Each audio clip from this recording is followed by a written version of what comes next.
श्री राम जय राम जय जय राम, श्री राम जय राम जय जय राम, श्री राम जय राम जय जय राम। नारायण समारंभां शंकराचार्य मध्यमाम् अस्मदाचार्य पर्यन्तां वन्दे गुरुपरम्पराम्। श्री गुरुचरण सरोज रज निजमन मुकुर सुधार, वरनौ रघुबर विमल जस जोदायक फलचार। ओम श्री सीतारामचंद्राभ्याम नमो मामहेश्वराभ्याम नमो से एकादश की दक्षिणेश्वर ते नमः।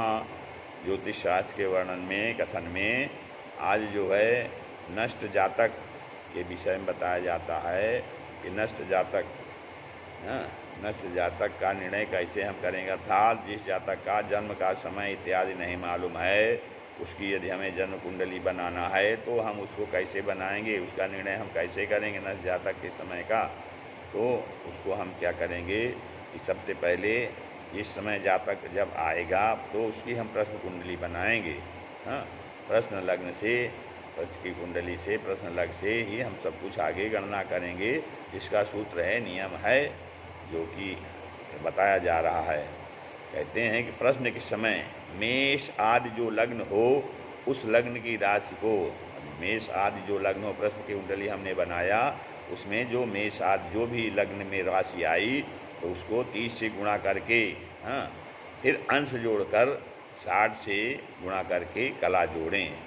तो मेष आदि जो लग्न हो उस लग्न की राशि को 30 से गुणा करिए, 30 से गुणा करके फिर अंश जोड़िए और अंश जोड़कर 7 से फिर गुणा करके कला जोड़ें। तो राशि अंश कला ये बन जाएगा। जोड़ने पर जो अंक मिलेगा उसे जो है लिप्ता पिंड कहा जाता है, उसे लिप्ता पिंड कहा जाता है। उस लिप्ता पिंड को अपने गुणक से फिर गुणा करें। अब गुणांक के विषय में बताते हैं कि प्रश्न लग यदि मेष हो तो 7 से किस गुणक से गुणा करेंगे कहते हैं। अब गुणांक के विषय में बताते हैं कि प्रश्न लग्न यदि मेष हो तो 7 से, वृक हो तो 10 से, मिथुन हो तो 8 से, धनु हो तो 9 से, मकर हो तो 5 से, कुंभ हो तो 8 से, और मिथुन हो तो 8 से, धनु हो तो 9 से, मकर हो तो 5 से, कुंभ हो तो फिर 8 से और मीन हो तो 12 से गुणा करें। गुणा का गुणाकार का नाम गुणनफल होता है, तो इनसे गुणा किया जाएगा। फिर जो भी ग्रह लग्न में हो तो गुणनफल को फिर उस ग्रह के गुणक से गुणा करें। ग्रहों के गुणक इस प्रकार हैं। प्रश्न लग्न में यदि शुक्र हो तो गुणनफल को 7 से गुणा करें। यदि मंगल हो तो 8 से, गुरु हो तो 10 से, और सूर्य, चंद्रमा, बुध, सदा, शनि हो, इसमें से कोई प्रश्न लग्न में हो तो 5 से गुणा करे। फिर आगे कहते हैं, अब यदि लग्न में एक ग्रह का है, मान लिया लग्न में दो ग्रह हैं, 2 से अधिक ग्रह हैं, तो यदि लग्न में 2 अथवा अधिक ग्रहों को तो अपने अपने गुणकों में से एक बार गुणनफल से गुणा करें। फिर जितना हो उस राशि को अलग लिख लें। इसका नाम कर्म विधान राशि है। अब जन्म नक्षत्र निकालने का नियम कहते हैं। इससे तो राशि निकल गई। अब जन्म नक्षत्र निकालने का नियम क्या कहते हैं कि पृथक राशि अर्थात कर्म विधान राशि को, जो ऊपर निकली राशि है, कर्म विधान राशि को 7 से गुणा करें। जो गुणाकार हो उसमें प्रश्न लग्न का प्रथम देशकांड अर्थात प्रश्न लग्न 10 अंश के भीतर हो तो 9 जोड़ें। द्वितीय देशकांड अर्थात 11 अंश से 20 अंश का तक हो तो 9 को न जोड़ें और न घटाएं, कुछ न करें। तृतीय देशकांड अर्थात प्रश्न लग्न 21 अंश से 30 अंश तक हो तो उसमें से 9 घटा दें।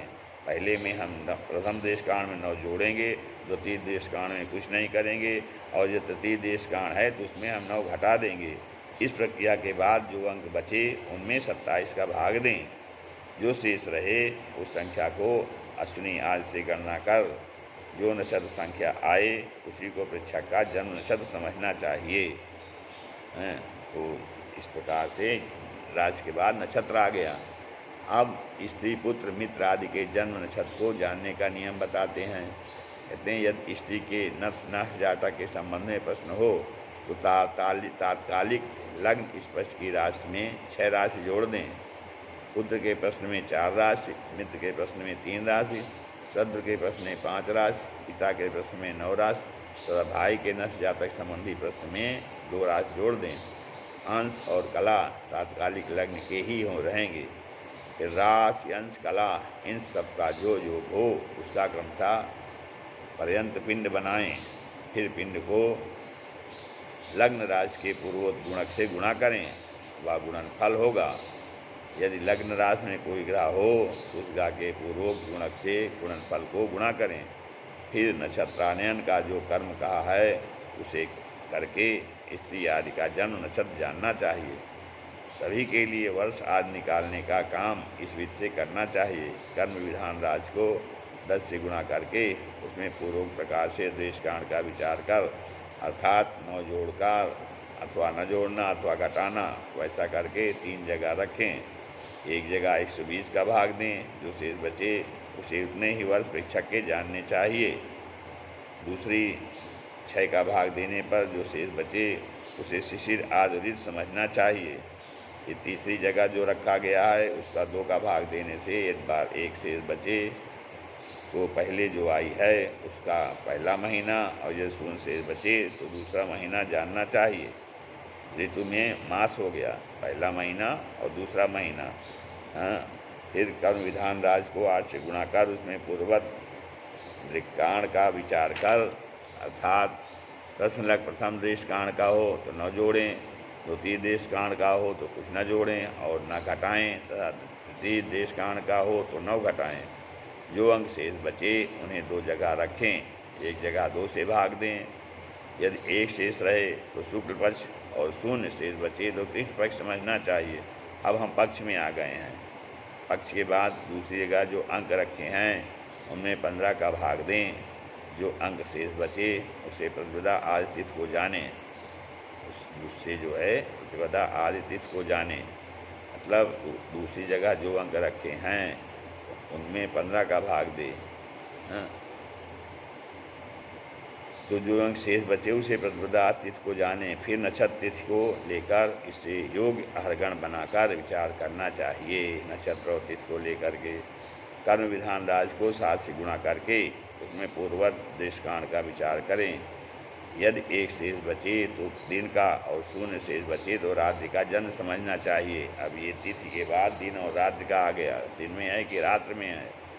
कर्म विधान राशि को 5 से गुणा कर पूर्ववत देशकांड का विचार करें, तथा जो अंक हो उसमें दिन का जन्म हो तो दिनमान से भाग देकर जो अंक शेष रहे उतने दिन पूर्व पृच्छक का जन्म कहना चाहिए, अर्थात उसी को जन्मेष्ठ समझना चाहिए, जन्म का इष्टकाल। यदि रात्रि का जन्म हो तो रात्रिमान का भाग देकर जो शेष रहे उतनी व्यतीत हुई रात्रि का जन्म जानकर रात्रिगत घटियों में दिनमान जोड़कर जन्मेष्ठ समझना चाहिए।